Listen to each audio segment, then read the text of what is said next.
Hai semuanya, selamat datang di channel Midnight Safe Zone, tempat buat kamu yang butuh ruang tenang di tengah malam. Aku Hapida dan kali ini aku akan memberikan beberapa rekomendasi manhwa yang menurutku punya vibes yang ringan, adem, dan pastinya cocok banget untuk kalian baca di saat-saat tenang sebelum tidur. Jadi, siapkan posisi terbaik kalian dan let's get to the list. Yang pertama ada manhwa My From by the Palace. Ini tuh ceritanya tentang Hazel, tokoh utama kita yang baru aja dapat sebidang ladang warisan dari kakeknya. Ladangnya itu berada di sebelah istana kaisar. Iya, dia tetanggaan sama kaisar. Pada awalnya, dia itu dijauhi para penghuni istana atas dasar perintah kaisar sendiri, tapi nggak lama setelah itu, semua orang langsung jatuh hati pada Hazel gara-gara vibes-nya yang positif, ceria, dan juga masakannya yang bikin semua orang langsung ngefans. Hazel itu bukan tipe orang yang suka nyari spotlight loh. Dia tuh cuma pengen hidup damai, nanam sayur, ngurus pertaniannya, dan masak makanan yang enak. Tentu aja karena vibes-nya yang seadem itu, semua orang langsung tertarik. Bahkan kaisarnya juga ikut kena efek Hazel loh. Dan sejauh episode yang kubaca ya, villainnya itu tuh bukan tipe yang jahat-jahat banget gitu loh. Malahan kebanyakan dari mereka itu tuh insaf karena kebaikan hati Hazel dan memang positif vibes banget. Jadi ini cocok banget buat kalian yang gak suka drama berat yang bikin kepala mumet. Itu gak bakal ada di manhwa ini. Untuk urusan art, visual tuh gak perlu ditanya lagi, karena ini tuh memang secakep itu. Warna-warnanya itu pastel, terus setiap panelnya itu tuh kayak menarik banget gitu loh untuk di screenshot dan dijadiin wallpaper HP, karena estetik itu. Vibes-nya tuh udah kayak main Haidai tapi dalam kerajaan barat gitu. Terus ya, dari manhwa ini aku belajar dan tahu hidup tenang tuh sebenarnya gampang. Yang susah itu kalau ada orang yang suka ikut campur urusan kita. Yang kedua ada manhwa 30 Minute Walk. Kalau kamu lagi nyari kisah cinta anak SMA yang gak berlebihan, gak cringe, tapi tetap bikin senyum-senyum sendiri, ini adalah tempat yang pas. 30 Minute Walk itu definisi dari cinta bisa berasal dari hal-hal sederhana. Dua orang asing yang rutin jalan kaki bareng selama 30 menit setiap hari. Simple, tapi dari hal-hal kecil itu lahirlah hubungan mereka yang hangat. Main karakter ceweknya adalah tipe tertutup yang selalu merasa canggung, sementara main karakter cowoknya adalah tipe yang gak banyak omong tapi selalu perhatian terhadap detail-detail kecil. Chemistry mereka tuh soft banget dan penuh makna.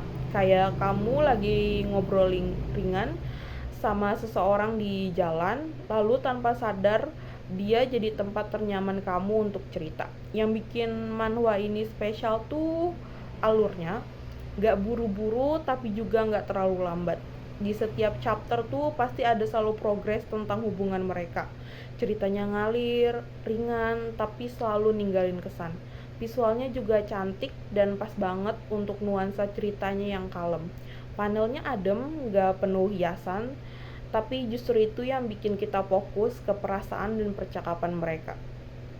Kayak pesan tersirat yang bilang, gak perlu buru-buru, cukup jalan pelan dan rasain momen yang ada. 30 Minute Walk adalah reminder bagi kita bahwa hubungan manusia bisa tumbuh dari momen yang paling sederhana. Cocok banget buat kamu yang lagi butuh teman virtual buat nemenin malam sepi, atau sekedar pengingat kalau hal kecil pun bisa berarti besar kalau dibagi bareng orang yang tepat. Buat kamu yang percaya cinta bisa muncul dari hal-hal sederhana, 30 Minute Walk bakal jadi salah satu manhwa yang gak bakal mudah kamu lupain. Yang ketiga ada manhwa Spirit Fingers. Spirit Fingers tuh bukan sekedar manhwa tentang gambar atau klub seni. Ini adalah journey jadi diri sendiri yang dibungkus dengan warna-warna pastel dan karakter super unik. Ceritanya ngikutin seorang cewek pemalu, Uyon, yang ngerasa biasa-biasa aja dan sering gak pede.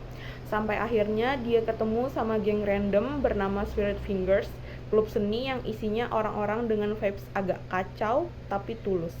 Yang bikin manhwa ini tuh beda, cara dia nyentuh isu soal self-worth, identity, dan acceptance, tapi disajiin dengan cara yang ringan dan super heartwarming. Kamu bakal lihat karakter utama berkembang dari yang aku nggak penting jadi aku berharga dengan caraku sendiri. Dan itu terjadi pelan-pelan, natural, dan super satisfying buat diikutin. Visualnya gemes parah, warna-warnanya soft yang bikin tiap panel tuh kerasa kayak journaling estetik di Pinterest. Outfit karakternya juga on point, banyak yang terinspirasi gaya artsy dan anak indie soul vibes. Dan jangan lupa karakter cowoknya, Kijong, dia itu definisi soft boy yang dingin di luar tapi dalamnya super supportive dan perhatian. Chemistry mereka nggak drama lebay, tapi vibes-nya tuh kayak dua introvert yang nyaman satu sama lain tanpa banyak kata. Spirit Fingers adalah manhwa buat kamu yang mungkin lagi ngerasa nggak cukup, gak unik, atau sering membandingkan diri sama orang lain. Ini bukan cuma kisah remaja beranjak dewasa, tapi juga peluk hangat buat siapapun yang pernah ngerasa gak punya tempat di hati orang lain. Yang keempat, ada manhwa It's My First Time Being Loved. This is my first time being loved tuh manhwa yang literally kayak pelukan buat inner child kamu. Anastasia, si main character, udah hidup 99 kali, dan di semua kehidupan itu dia selalu ngorbanin diri buat dunia tapi gak pernah ngerasain disayang beneran. Pas masuk kehidupan ke-100, dia reinkarnasi jadi anak bungsu keluarga Duke dan langsung disayang tanpa syarat. Saudara-saudaranya suportif semua, perhatian, dan ada Granduk muda, Leventis, yang selalu manggil dia dedek bayi tiap kali ketemu. Awalnya dia curiga, soalnya kebiasaan disakitin terus, tapi lama-lama mulai percaya kalau dia memang pantas dicintai. Vibes-nya super soft, pastel, dan healing banget. Gak banyak drama lebay, tapi bikin hati anget karena penuh cinta yang tulus. Kalau kamu pernah ngerasa gak cukup di mata orang lain, manhwa ini bakal pelan-pelan bilang you are enough. Yang kelima ada I'll Be the Matriarch in This Life. Kalau kamu kira semua manhwa isekai tentang keluarga bangsawan itu bikin puyeng, nah manhwa ini beda cerita. Emang iya ada politik, warisan, rebutan kekuasaan, dan drama keluarga besar yang kadang suka ribet. Tapi percayalah, fokus utama kita sebagai pembaca bukan di intriknya, tapi lebih ke Florentia dan Perez. Full stop. Florentia, si main character cewek, tuh tipe anak cerdas yang tenang dan super capable. Dia bereinkarnasi ke masa kecilnya dan bertekad jadi penerus keluarga Lombardi. Tapi yang bikin kita betah baca tuh bukan karena ambisinya aja, tapi karena cara dia perlahan membangun kepercayaan keluarga dan hubungan hangat sama orang-orang di sekitarnya. Mulai dari kakeknya yang soft banget kalau soal Florentia, sampai momen-momen kecil yang bikin senyum-senyum sendiri. Dan Perez, oh my god, dia tuh definisi soft boy in a cold world.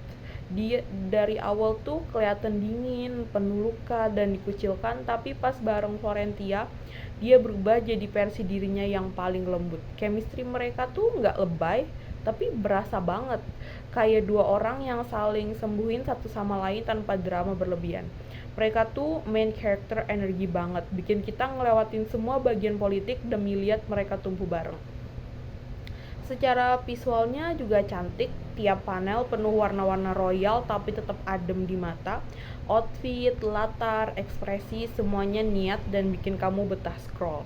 Dan walaupun politiknya tetap ada, karena ya ini cerita bangsawan, hello, tapi pacingnya enak dan gak jelimet, kita lebih ngikutin gimana Florentia navigasi dunia itu dengan kepala dingin dan senyum manis, sambil ngebantu Perez keluar dari trauma masa lalunya. Yang keenam ada manhwa Our Beloved Summer. Sebelum kamu nangis-nangis lihat Chaewoong dan Kyonsoo di drakornya, coba dulu baca manhwa prequelnya. Di sini kita diajak ngintip masa SMA mereka, awal mula dua anak remaja dengan dunia yang beda banget, tapi pelan-pelan saling suka walaupun gengsi banget buat ngakuin. Uung itu tipe cowok kalem, pemalas, tapi jago gambar dan punya cara mikir yang nyeleneh tapi tulus. Sementara Yeonsu adalah murid ranking 1 yang hidupnya penuh tekanan dan ekspektasi. Selalu ngerasa harus jadi yang terbaik. Awalnya mereka cuma disuruh kerja bareng buat proyek dokumenter sekolah, tapi dari situ benih rasa mulai tumbuh diam-diam, pelan-pelan dan ngena banget.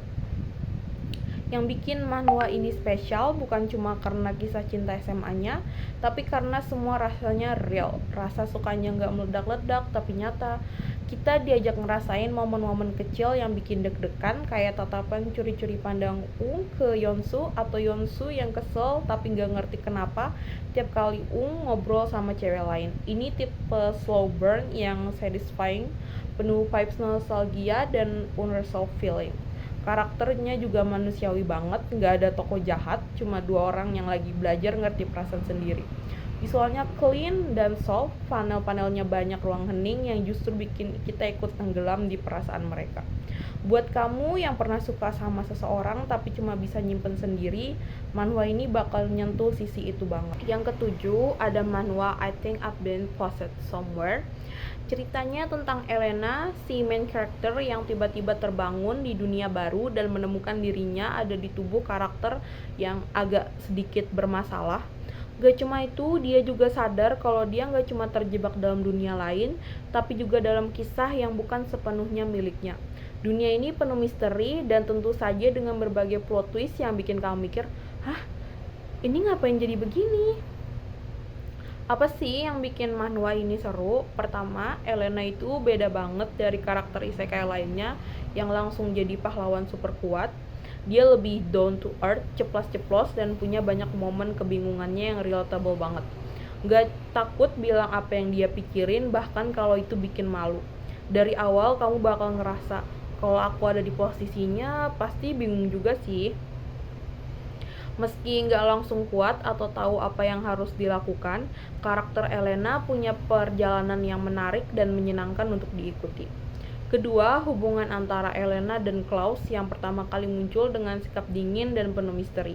Klaus sih awalnya kelihatan bad boy banget, tapi ada sesuatu yang bikin dia mulai membuka diri sedikit demi sedikit berkat interaksi dengan Elena. Chemistry mereka berdua tuh benar-benar slow burn, dan setiap pertemuan mereka penuh ketegangan yang bikin gemes. Mereka nggak langsung terburu-buru dalam urusan perasaan, tapi malah lebih nyaman berkembang perlahan, bikin pembaca makin penasaran. Gak cuma cerita, visualnya juga jadi salah satu daya tarik utama manhwa ini. Desain karakter dan latar belakangnya cantik banget dengan warna pastel yang lembut dan enak dipandang. Pakaian kerajaan yang elegan dan ekspresi wajah karakter yang hidup bikin setiap panel terasa penuh warna dan energi. Gak heran kalau manhwa ini jadi nyaman banget buat dibaca dalam waktu yang lama. Tentunya plot manhwa ini juga penuh dengan kejutan dan misteri. Apa yang dimulai dengan kebingungan dan kekacauan mulai berubah jadi petualangan yang semakin dalam. Plot twist yang gak terduga bikin cerita ini jadi gak gampang ditebak dan terus menarik untuk diikuti. Apa yang mungkin kamu kira bakal jadi kisah sederhana berubah jadi cerita penuh lika-liku dan misteri, terutama dengan dinamika antara Elena dan Klaus yang semakin kompleks. Kenapa kamu harus baca manhwa ini? Manhwa ini cocok banget buat kamu yang suka cerita isekai dengan plot yang gak cuma klise, karakter utama yang relatable dan kocak, plot penuh kejutan, serta romansa slow burn yang gak bikin kamu bosan, pasti bakal bikin kamu ketagihan. Visual yang memanjakan mata juga jadi alasan kenapa manhwa ini enak banget buat diikuti. Jadi siap-siap deh buat jatuh cinta sama dunia Elena dan Klaus. Manhwa ini cocok banget buat kamu yang suka isekai dengan vibe yang santai, penuh misteri dan emosi, heroin yang cepat-ceplos, relatable dan punya karakter kuat, romansa yang berkembang pelan tapi tetap bikin gemes, serta dunia fantasi penuh plot twist dengan keajaiban yang gak bikin kamu pusing. Siap-siap deh terjebak dalam dunia Elena dan Klaus yang penuh kejutan. Jangan lupa siapin diri buat ketawa, tersenyum, dan meleleh bareng mereka.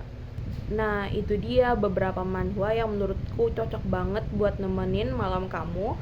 Kalau kamu punya rekomendasi manhwa versi safe zone kamu, tulis di kolom komentar ya. Aku pengen tahu dan baca juga. Terima kasih udah nemenin aku di video kali ini. Selamat malam semuanya.